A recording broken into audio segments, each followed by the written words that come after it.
Here we Okay, go. so as you know, the show is called Coming Out of the Spiritual Closet. And basically, I love to hear about people's journeys. Like, I love to hear about how you got to where you are, and your story in particular, um, is just so interesting to me. So I'm super curious. And just for everyone listening, I really don't know much of your story yet. So I'm going to be learning as we chat here. So it's going to be exciting. Um, so Okay. I think the very first thing, could you introduce yourself and just share a little bit about like who you are and what you do? I And then, definitely can. And also, before we do that, I'd like to hear from you about what is the value add for your podcast viewers? What do you like them to take home with Mm. them? Yeah, I think I find that most of my listeners are um, tend to be newer on their spiritual path. And so a lot of people listening right now are likely in that place where things feel a bit confusing, a bit overwhelming as they're shifting into a new path. Now, that's not everyone. I do have, and I'm shout out to you, long-term listeners who have been on their path for a long time. But generally, I find that people who are newer to their spiritual path are listening. And also, I find that what comes through for them, the feedback I get from my longtime listeners is that what comes through for people who are newer to their path is, of course, still valuable for those who have been on the path for a while. So I would say, any advice, information, wisdom around that stage where you're coming into a spiritual path and maybe your life is in big transition because of it, that would be super, super valuable. And also whatever comes through intuitively for you. Okay. This is a great start. Thank you very much. What I think I want to start by saying is that if you're truly on your spiritual path, you're actually going through the ego death, the chaotic explosion, the renewal, the new elevated, excited, much better state of being all the time, where you recognize how the old way, even if it's the most elevated you've ever been, old way isn't working for you anymore. Something needs to change. And then you recognize, oh, it's me. I've been holding out on myself all this time, all along. And, depending upon how much you resist slash feel permission to move and evolve, you then have your experience of getting really angry at the system holding you down, whatever it is, right? And then you free yourself, have this explosive, ecstatic experience, whatever it looks like for you, right? So that's what makes life fun, in my opinion. And that is something that never, ever ends. So I'm going to talk to you from this vantage point, which is very much the full on spiritual student, knowing that we're all doing the same thing. Yes. Yes. Cool. 100%. I absolutely love that. Cool. Um, and share, can you share about you what you're currently doing and how your story evolved to this point because it's just fascinating. So could you Hmm, share a little bit about your background and how sure. you kind of got to where you are now? Can you share what fascinates you so I can speak Oh, to it? absolutely. Yeah. So I just think it's so interesting that you are trained as a medical doctor Mm, and that you chose not to practice and instead kind of go a very different route. I would love to know um, how that came to be. First of all, how did you choose to train as a doctor? And then what kind of shifted so that you chose not to practice and sort of go a different route? great. Well, that was a spiritual awakening. I think that's a great story. It fits really well with your podcast. Um, I mm, really young uh, demonstrated to my mother that I was a healer. And my mom, having her own life path, decided, well, you should be a doctor. And so she told me from the age of 3, you're going to be a doctor. And I believed her.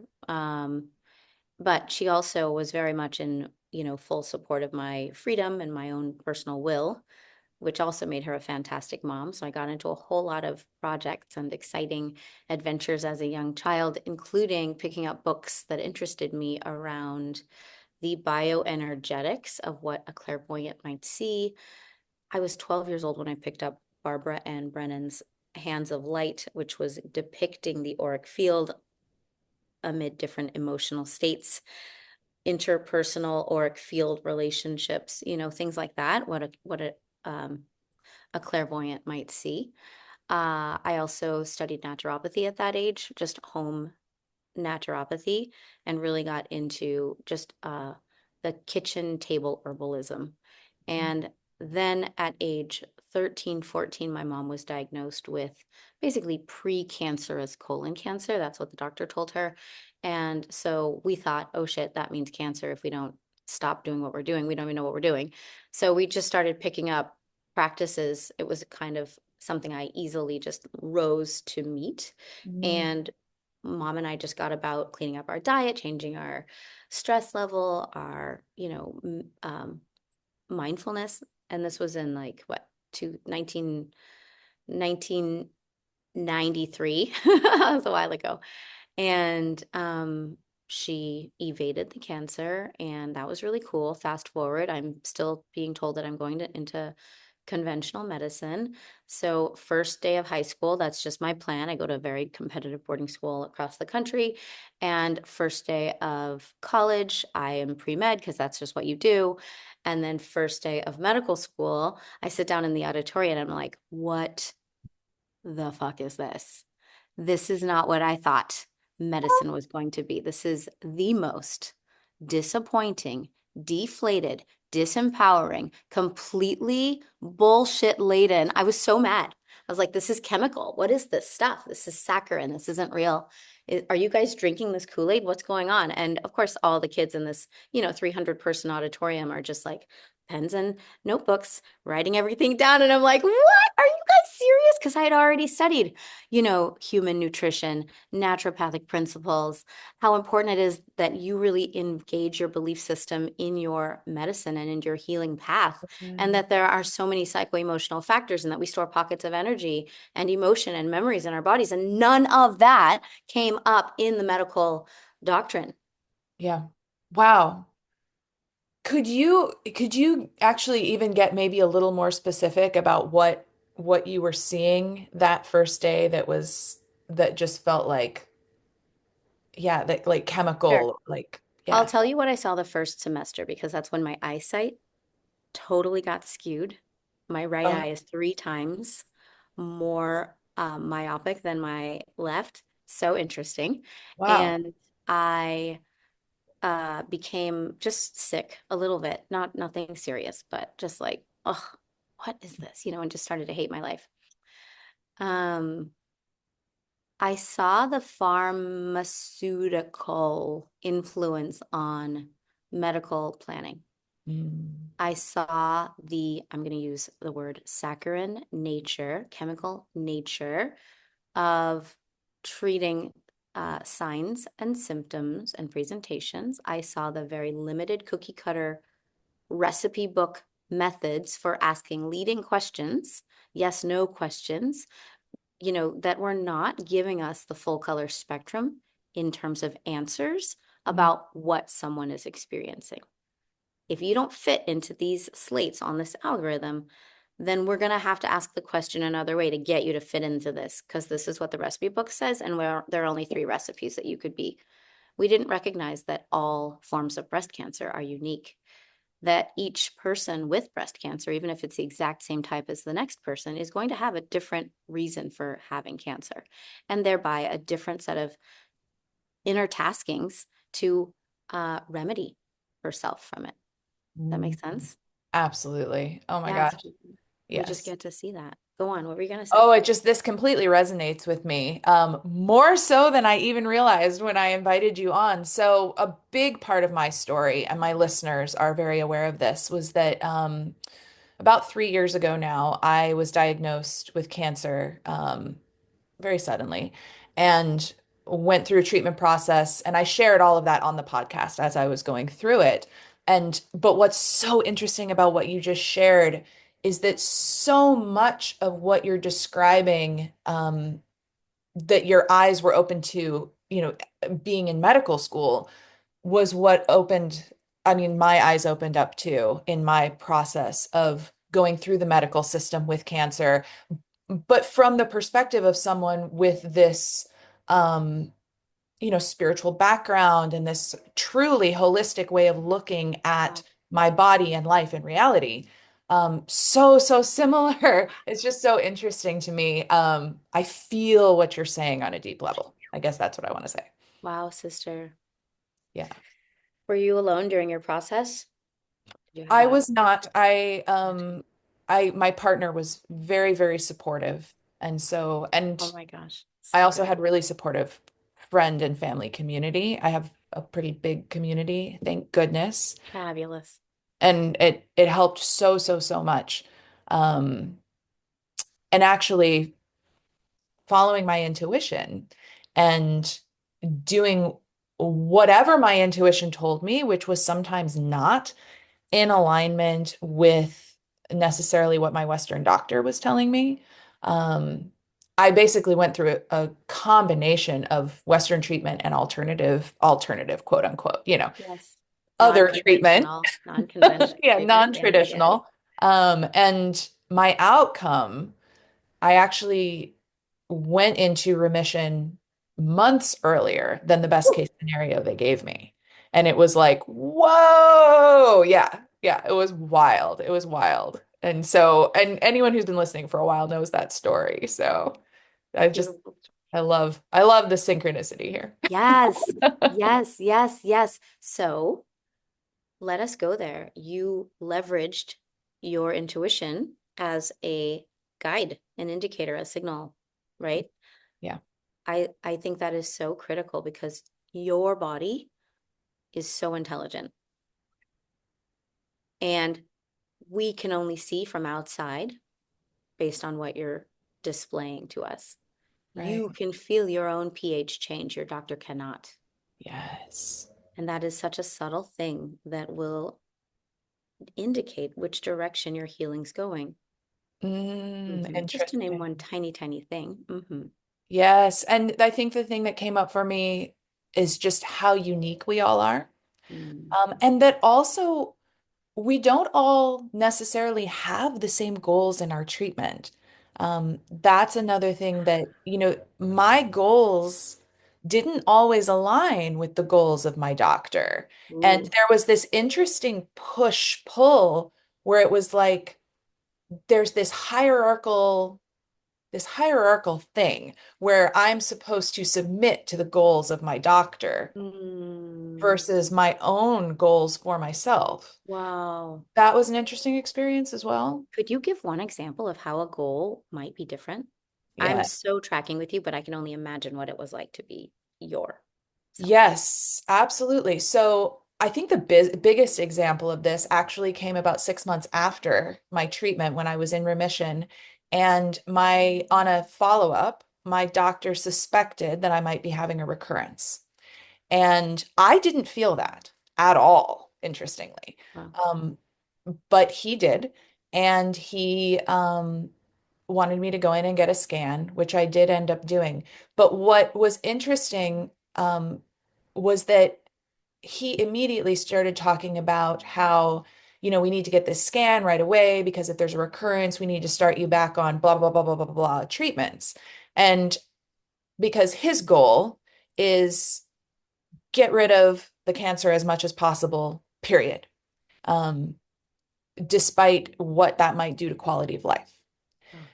And for me, my goal at that point was and is quality of life because the type of cancer that I had, a recurrence would mean there's very little that Western medicine can do.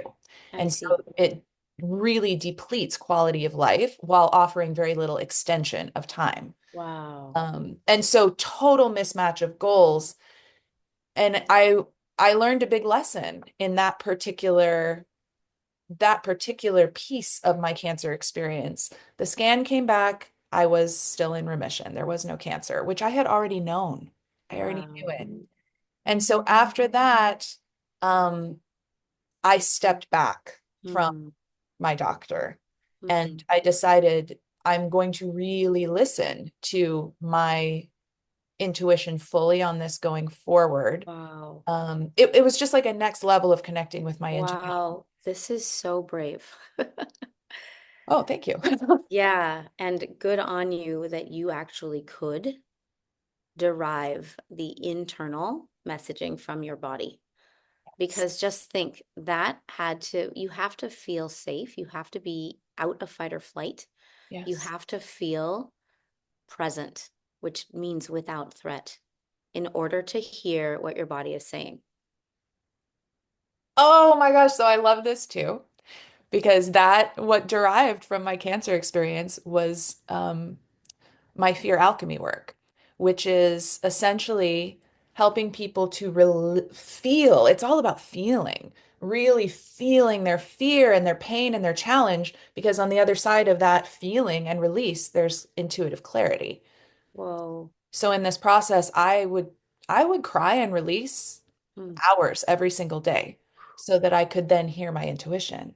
Whoa. Yeah, yeah. What you So wait, does your fear alchemy uh, system, for lack of a better term, involve taking people through these processes of purgatory releases, effectively, not purgatory, sorry, purgative Yeah. Well, releases? they feel like that. They Wow. can feel like that. And then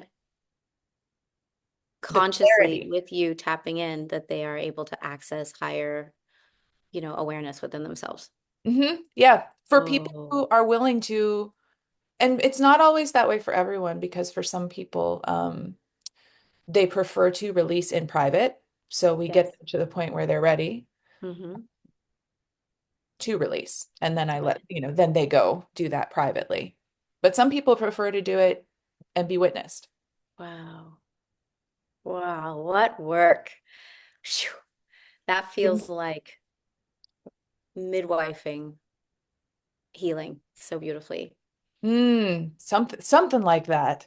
Yeah, Beautiful. something like that for sure. Thank you. So I just had to talk about these Oh, synchronicities. this feels like the thing we should talk about for sure. And wherever we're carried, I'm so here for it. I just love that we've come through this route. There's Yeah. so much here.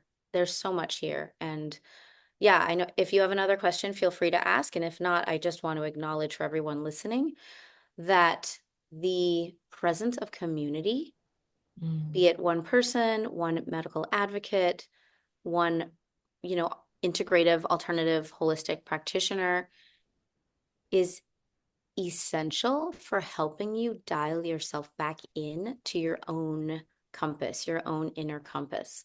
And the inner compass is really the tool, I believe, that will be your guide, your signal, your light post along the way of reaching for wellness. And here's the other thing I want to say: your body is always healing, your body is always in a state of repair.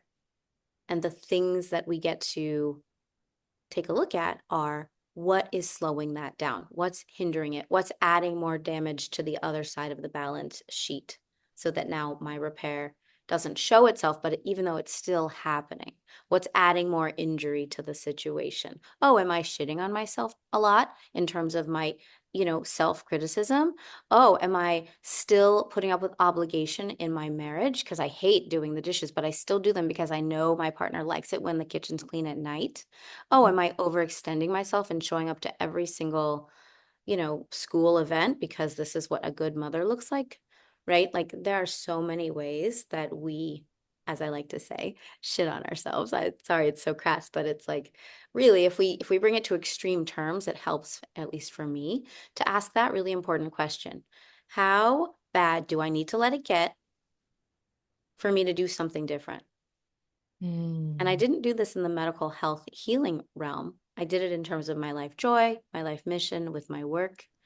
I'm in my soul mission now. I wouldn't have been if I'd stayed with medicine, but everyone was telling me that I'd be throwing it all away and I'd Mm, be destitute and oh, I had all this debt and this and that and this and that. And then I did it with my conventional marriage and mm, everybody, not everybody, but from the outside, it looked so good. Why would you leave this? You know, everything that you need is here. Why would you leave this? No, we were both dying on the vine. We were both over exerting ourselves. We were both miserable. We were both parched and dehydrated. Life mm. force energy was not flowing in that partnership. We needed to change it.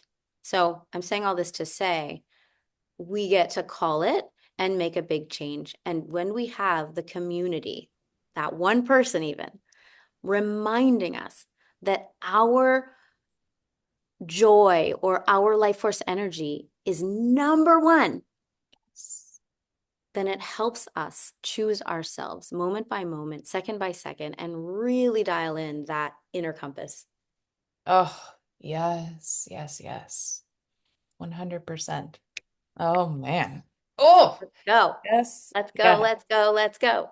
Oh, wow. Yep, you are definitely preaching the truth there. Beautiful. Uh, and I am curious to go back to that first semester and how long did you stay? Did you complete medical school? I did. I completed medical school. It was a slog. Yeah. And yeah, I ended up, I actually matched for residency at my number one choice, which brought me to Oregon, OHSU. And then I quit. I quit the first week of residency, and that was the craziest thing. It felt like I was escaping the draft, felt like I was saving my life from like dangling off of a cliff. I saved myself.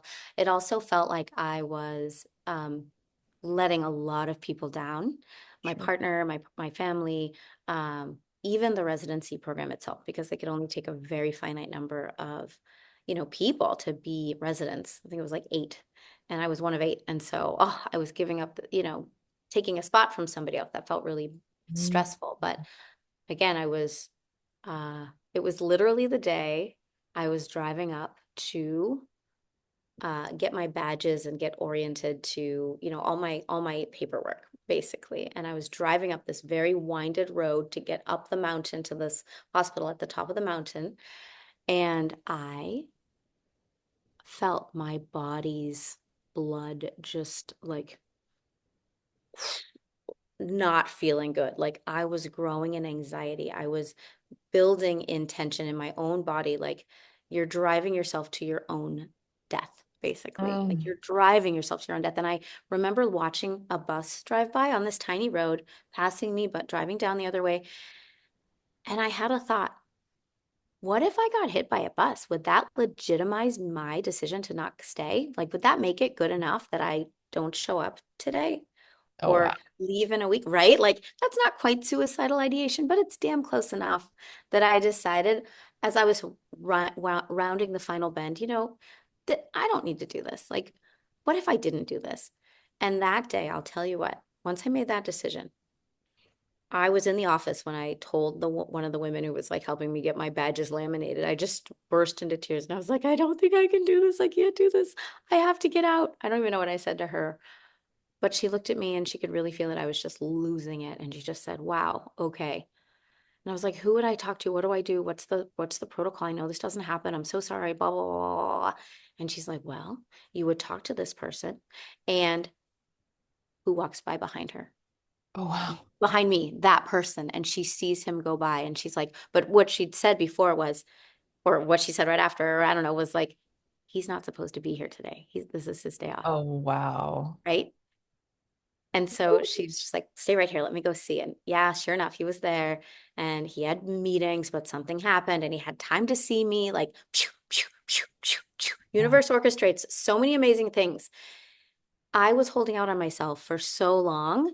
And I don't know how much law of attraction teachings you guys have seen, but like Esther Hicks would say, channeling, that as you deny yourself what it is you truly need and know about yourself, you're pulling back the rubber band, pulling back the rubber band, pulling back the rubber band, so that finally, when you do release the tension, the resistance, the saying no when you really mean yes, and you say yes to yourself, what happens? That rubber band shoots so far. And that is exactly what I saw that day. It was Mm. incredible how many pieces orchestrated themselves in my favor. I was out of there that day. I was supposed to have to present for an exit interview. I ended up doing it that day. The man himself who was helping me had his own story that was just like mine. He divorced during residency. He lost his partnership and like was so stressed and had to make these big choices about familyhood and fatherhood and like his whole entire life went one direction and he saw me at the crossroads of the same choice point. Wow. Wow. The compassion that that man gave me was just, I mean, like I could cry today because everyone else, just there's so much wrapped up in failure, Oh letting other people down. yeah. Oh So, this is me in the career realm. Imagine this for every single woman dealing with breast cancer, just to name one sliver of the population, who feels like she's doing that against saving herself against the misperceptions of everyone else. oh How is she going to listen to her inner truth? How is she going to feel her pH changing? How is she going to know that her mitochondria are actually just suffocating and all they need is this, and this? How is she going to see that person who's the right practitioner in the right moment at the grocery store when they pass themselves and have this magical conversation? right. That's going to happen when she's tuned in and fully out of fight or flight in her parasympathetic presence, trusting herself, really letting her guides, however spiritual you get with this, assist her, and just really committing to herself. Yes. Oh my gosh. Yes, yes, yes.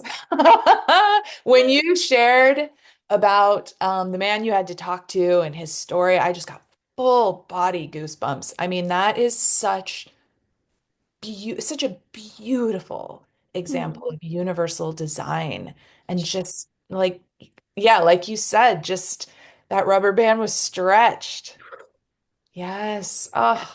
Oh my gosh. It's Yeah. beautiful. And I absolutely love the way you brought that back um, to every person going through their everyday. I mean, uh, Yes. every woman who is mm, maybe feeling the weight of the, Societal yeah, the expectations, societal expectations, the right? expectations of the people around them. Oh, yeah. We just get to talk about it in the medical sovereignty realm today, but we could talk about it in any context, right? Every woman Yes. has had to contort to fit her surroundings. Yes. Oh, and I just examples come up, like so many examples come up in my own history of doing that. And I'm sure, every woman listening is like, "Oh, yes. Yep. I can think of all the times that I've done that." Oh, I love this so much. I love this so Mm. much. So, okay, so you left your residency. Yes. Yes. Go you. I love this story. And It's so fucking powerful. I went to the next town over, because that's where my apartment was. And I danced around the fountain in this tiny Mm. town called Lake Oswego and just like danced around the lake. They had this fountain and I was just like prancing and like, oh, I'm so pretty. And I was like doing this. It was really a huge deal. It was a huge deal. So I had saved myself. Yes. And then, yeah. And then it was like, okay, now what? Now I've got to tell my family. Now I've got to tell everybody that it's done and then like deal with all that. And it took me 3 years to truly forgive myself for copping out, for not finishing, and for rescuing myself. I mean, you carry the both and, right? Like, you saved your own life and no one else understands. You had no other real choice and you made a big decision that left you without a plan. You know what I mean? All Sure. the things, right? Sure. So it was a lot Absolutely. of reconciling after that. And I love that you bring attention to that too, like the both and, because I think there's often a misconception that when you do make the decision to save yourself, that somehow it just becomes this magical happy ending because we've been so conditioned to believe in this fantasy happy ending where nothing ever hurts, and that's just not the human Mm, condition. So I love you bringing yes. attention to that, like, yeah, Mm, you saved yourself, and there was still a big, hard part of that. Yes, indeed. And Hmm. now what kind of thing? You got to live the rest of your life. And now what? Which Right. is huge in terms of health sovereignty as well. But also in my particular story, just soul sovereignty, right? Like Yeah. living my life for myself. Mm. Yes. Yeah. So I would love to bring up your book. I have it sitting here. And I wanted what's so interesting once again about the synchronicity of this timing. So the last couple days, I've had really horrible SI joint lower back pain. And I know I've tuned in and I know that this is connected to the very quickly approaching anniversary of my cancer diagnosis, Wow. which also happens to be almost the same day of my mother's death from cancer. It's a lot. It's a lot. Holy Everyone smokes, listening knows woman. that story. Wow, woman. Can I just pause and just acknowledge that part of your story? That is, wow. Phew. Yeah. Thank you. Thank you for bearing this journey and for taking the gold from it. Oof. Mm. Wow. Oof. Thank you. Yes. Mm. Well, this morning I had the intuitive hit to use your book as an oracle. And sadly, I did not save the exact page that I opened to, so I'm going to have to paraphrase. But essentially, I tapped in. I was out of fight or flight. This is always important in the moment that I did this. Tapped in, and just asked my guides to, open me to the page that would most benefit me right now. And the page that I opened to was a paragraph talking about um, essentially, the importance of emotional feeling, of emotional release in unsticking um, to assist in physical issues. So basically, I opened to a paragraph that talked about the layer of physical issues being caused, at least partially, by blocked energy, by Mm. blocked emotions.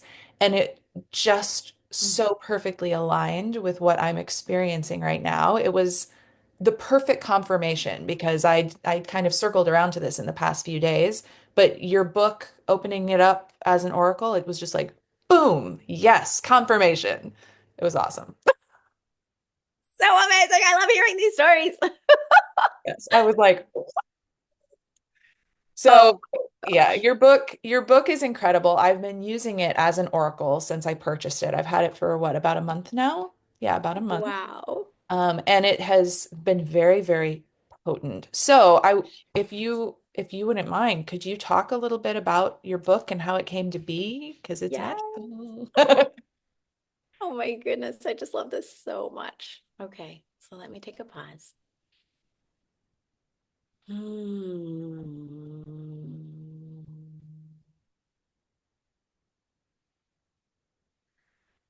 So today I am a psychic development coach for women. Today I am assisting women in stepping in to their fullest magnitude, their greatest badassery, unapologetically, really attending to self first and taking full responsibility for what life presents. Mm, This book is a channeled book that I co-authored with a midwife. We've never met in person to this day. And within 3 months of knowing each other, we were working on a book.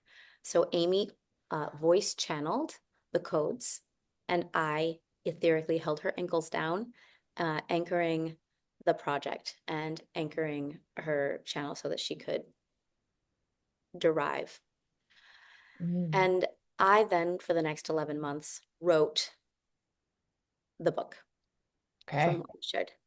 And this book is a book that we endeavor, or whatever, this book is a representation of something we endeavored to do long ago, like I don't know how many hundreds of years ago. And I was the person in the story who like fell off a cliff and died and then left Amy hanging. So my passion and vehemence in this project which I didn't even know that story about me dying until like we'd already started writing the book.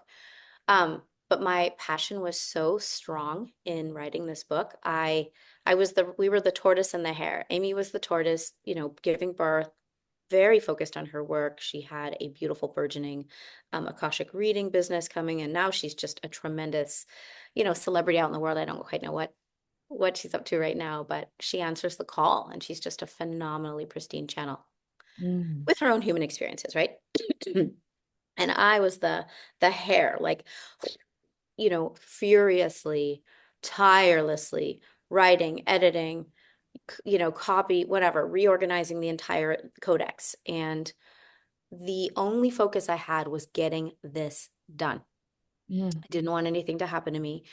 And I didn't want this to be one of those projects that doesn't get finished. Mm. And I also wore um, like sterile gloves as I did it, figuratively speaking. I actually wrote myself out of the book and like, which is fine. It's just interesting to see in hindsight that ego aspect of myself that was like, oh, no, no, no, no, no.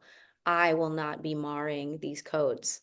And so the last 4 years, because it published in 2022, but it was written in 2020 before lockdown, mind you, because chapter 7 is all about protecting your DNA. I think that's something people need to know. We didn't even know what we were saying. Um, the last 4 years have been all about me stepping back in to commune with these codes, to commune with the consciousness of this archetype that is, you know, wanting to be called the priestess. The Mm. priestess archetype is an amalgamation of ascended master consciousness. So it's the feminine Christ consciousness without the religious, murk at all. This is like very Buddhaic consciousness. And the book is endeavoring to bring us back to our codes, to bring us back to our full awareness, and to activate our, what you might call divine technology, our psychic awareness, our telepathic awareness, our healing capabilities, the power of the heart and the yoni temples as portals to literally bring us to a different point of consciousness. For anyone who's done plant medicine, you're traveling, you're literally bringing your conscious awareness out of the body to be able to enter or access different dimensional densities Mm. of existence, of reality. That's what plant medicine does for us. That's why we can time travel. That's why we can go back in time and, see parts of ourselves. That's why we can know what our grandfather said in the other room, even though we weren't there, right? Things like that. So we have this capability within us, and we get to turn that back on. And so that's what this book is all about. Mm. Mm. Oh, wow. That is just I mean, it's such a beautiful mission. Mm. And it resonates so deeply. And I definitely, having worked with the book, I definitely feel that. I mean, I definitely feel that coming from the book. It's so interesting, um, what you mentioned about that section about DNA being pre-COVID. That's wild. Came through just before, Right. right? That's amazing. Yeah. Right. Channeling it just never ceases to blow my mind. Holy smokes. And Agree. yeah, I can definitely, I mean, it doesn't surprise me at all that this is a fully channeled text because it definitely I find that there's a quality, I think everything radiates energy, but I find that there's a quality with fully channeled texts that it's almost like you can feel the energy jumping off the page at you when you use it. You know what I mean? I know exactly what you mean. And Yeah. I love hearing that about this book. I've heard it several times. And Mm. that was my prayer for this book, was that it would carry its own frequency that would be so strong that women would want to take it with them when they travel. Women would want to sleep with it under their pillow. Women would want to put it in their bag when they travel during the day, you know? Yeah, it's a tome. Yes. And Yes. And when we met recently at an event. And when we met, um, I had such a strong intuitive hit, like that I had to buy the book. And I really didn't know what I was buying. I wasn't sure, but I always, answered that calling or as much as possible. I'm human. But I try to always answer that calling.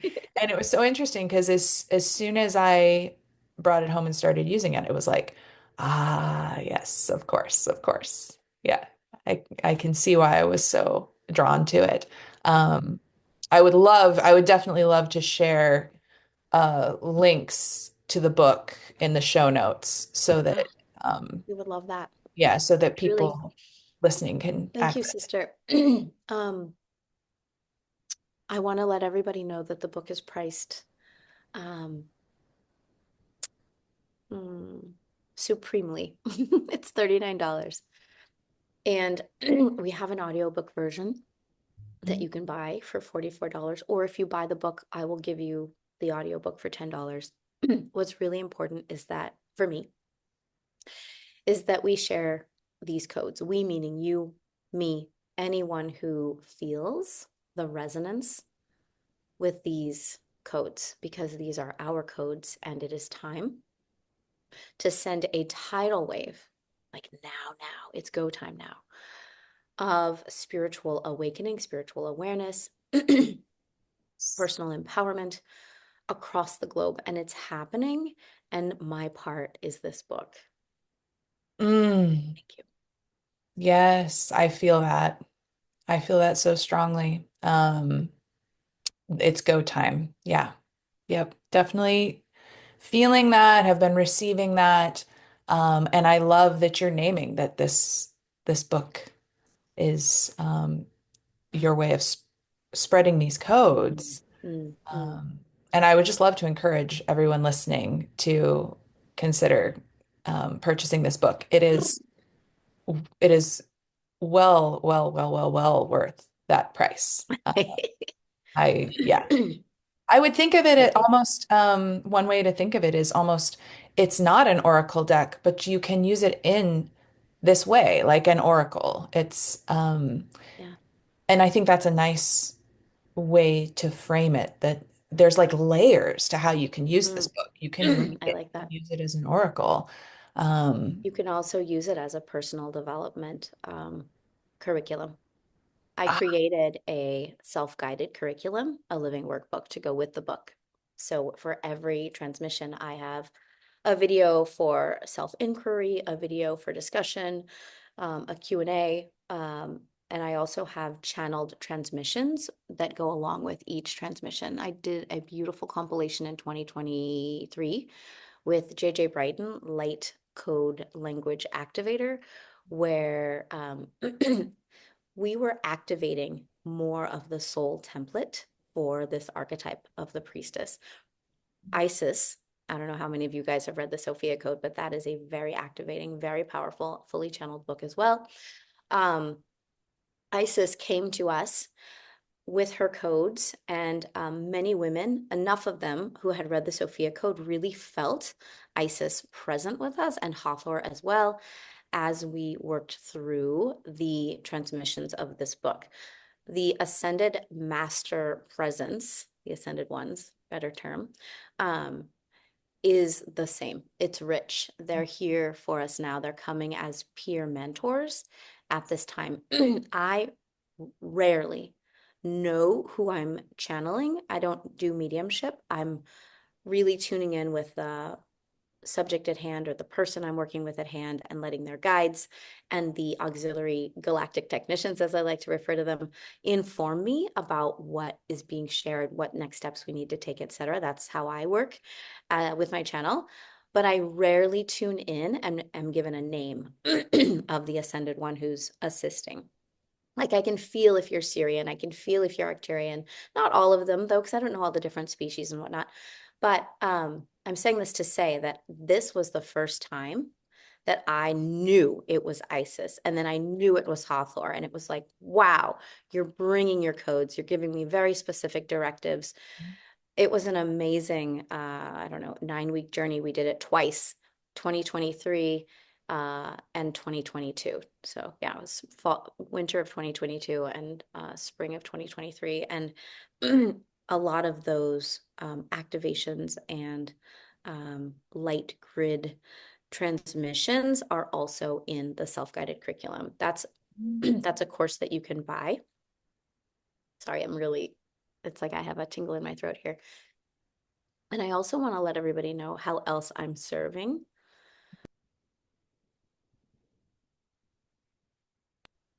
But maybe I'm supposed to pause since my Yeah. throat's doing what it's doing. Right, right, definitely. Oh my gosh. Wow. So that's an amazing another layer that I didn't know about also, this course that you channeled and your experience of having that, knowing the ascended ones. I like that also. The ascended ones that were there with you, supporting you. Wow. Yeah. So if you look at my website, you'll see there's a lot. The book is a node of a great deal that has swirled from it. One of them being 2024 and beyond. Um, we've had major changes since 2020. We could have gone a number of different directions as a collective, and we went in this direction. We made these series of turns. So now we get to download the divine feminine directives, if you want to call it that. That's what I like to call it, which are basically tuning into the choice points of humanity going forward. So that's something that is available to those people who are interested in working with me live right now. I'm doing this for a very low price inside of the Leaders Circle. And we are basically doing three things. We're making room for our human as we all feel that some chaotic frequencies are probably in our future, right? It could be another pandemic. It could be something else. We don't know. But where do you want to be when the shit hits the fan? I want to be in community. I want to have my sense of, ooh, why is the word austerity coming up? I don't ever use that word. Confidence, clarity, sovereignty, and fearlessness around saying, being whatever I need to be and say publicly, say online during that time.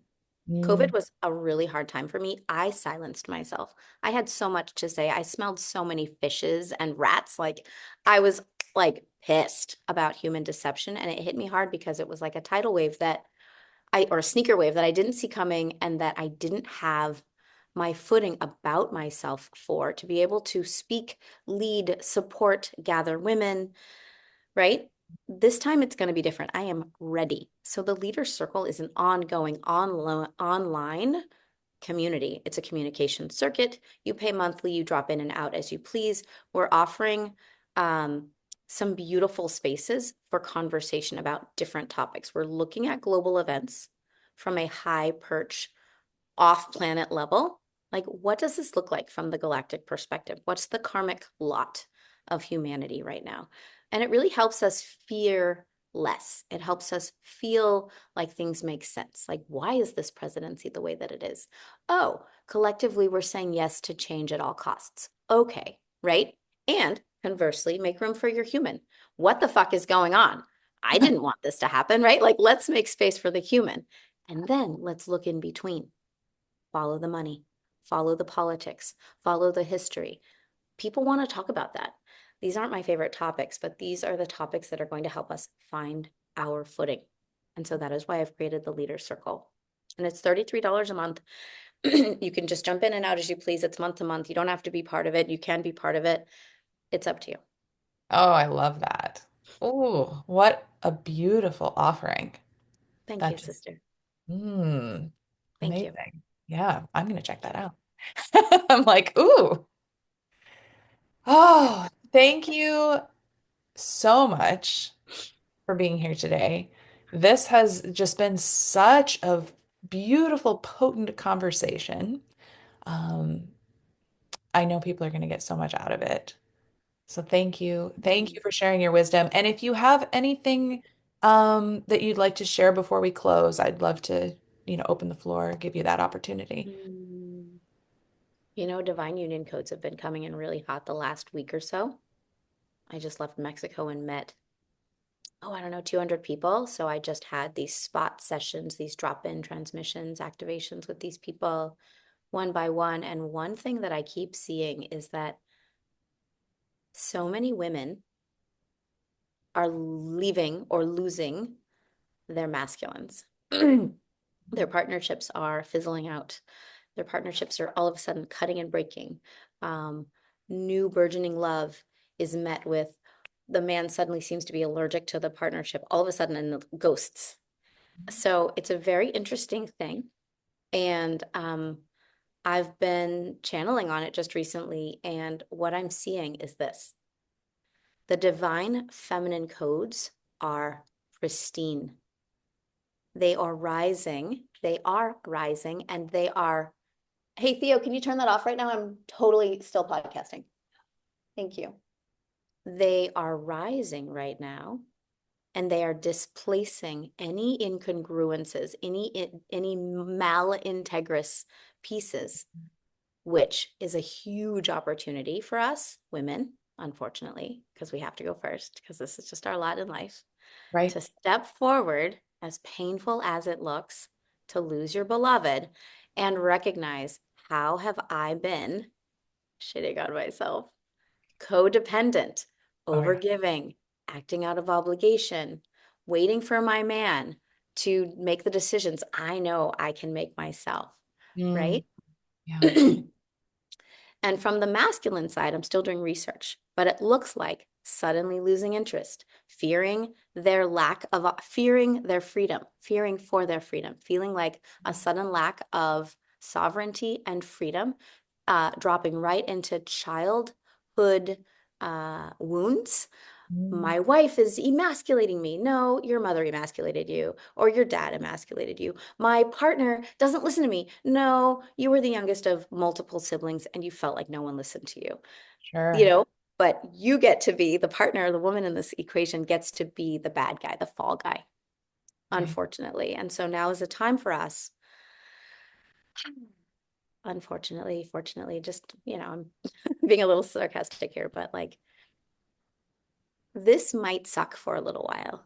It might look like chaos and breakdown and deconstruction for a little bit as we take this opportunity to re-engage with ourselves. That's the blessing, that's the gift, that's the opportunity. Mm, So really tune in with what builds me up.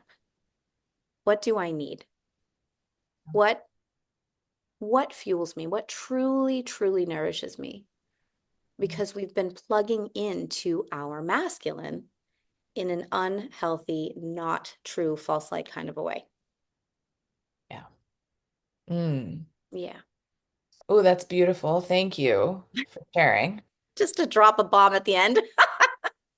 I think that's going to resonate with so many people. And I think there's so much power in feeling like you're not alone in an experience. And I think that you've just made many, many people know that they're not alone in that experience. Mm, Thank you. yes. Thank you. Yes. I just opened a thread inside of the leaders circle because each conversation topic is its own thread, um, about this, about the healership. And it's like a healership space for us to bring up these divine union codes, and they start within. So, Oh, oh, I love it.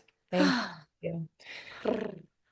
Well, Amron, thank you Brittany. so, so much. This has just been so awesome, which I knew it would be, but I'm just like, yes, I I feel like love we just that surfed some big waves today. yeah, I love that the universe brought me into connection with you. I'm very grateful. Sister, me too. Thank Thank you so, so much. you. And everyone listening, thank you for being here again and have a beautiful, Yes. yeah. Thank you for being you. Thank you for choosing you. We need you. Let's go. Yes, yes, yes, yes. 100%. All right, sending everyone lots of love.